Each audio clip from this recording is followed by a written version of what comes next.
సామాన్యుడి చేతిలో సామాజిక అస్త్రం number one number one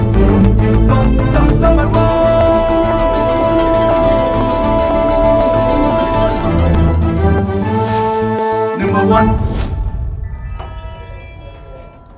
welcome to number 1 news. This is Shravani. ఇటీవల విడుదలైన ఎంపురాన్ మూవీ రాజకీయంగా కేరళ రాష్ట్రంలో దుమారం లేపుతుంది. 2019లో వచ్చిన లూసిఫర్ మూవీకి సీక్వెల్గా వచ్చిన ఈ మూవీలో ప్రథమార్థంలో వచ్చిన కొన్ని సీన్లు ఒక మతానికి, ఒక వర్గాన్ని కించపరిచేలా ఉన్నాయనే ఆరోపణలు ఇప్పుడు కేరళ రాష్ట్రంలో ప్రకంపనలు సృష్టిస్తున్నాయి. ఆంటోనీ పెరంబవూర్, గోకులం గోపాలం నిర్మించిన ఎంపురాన్ చిత్రానికి హీరో పృథ్వీరాజ్ సుకుమారన్ దర్శకత్వం వహించారు. మోహన్ లాల్, పృథ్వీరాజ్ సుకుమారన్, టోవినో థామస్, అభిమన్యు సింగ్, ఇంద్రజిత్ సుకుమారన్లు నటించగా దీపక్ దేవ్ సంగీతం అందించారు.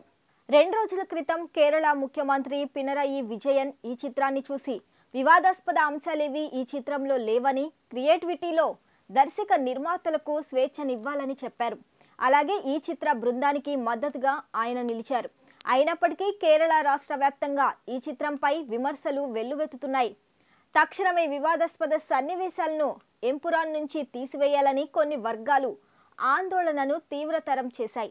ఈ వివాదంపై స్పందించిన హీరో మోహన్ లాల్, నిర్మాతలు ఆంటోనీ పెరంబవూర్, గోకులం గోపాలం వివాదాస్పద సన్నివేశాలను ఎంపురాన్ నుంచి తొలగిస్తున్నామని, ఏ వర్గాన్ని కించపరిచే ఉద్దేశం తమకు లేదని ప్రకటించారు.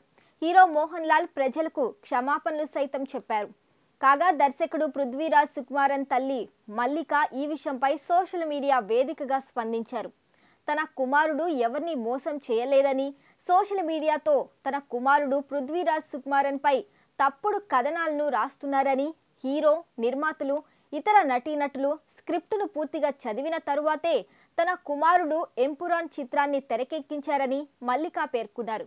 తెర వెనుక ఏమి జరిగిందో తనకు పూర్తిగా తెలుసని, ఇప్పుడు రాజకీయాల కోసం తన కుమారుడిని బలివ్వాలని చూస్తున్నారని మల్లిక ఆవేదన వ్యక్తం చేశారు.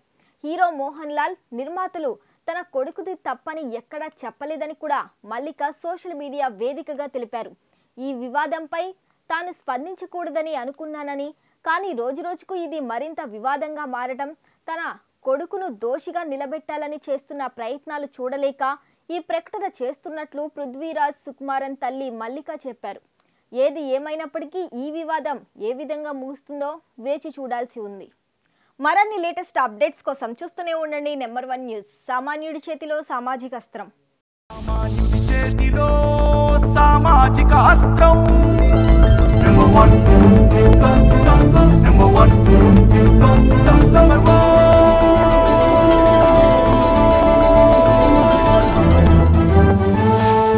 Number one.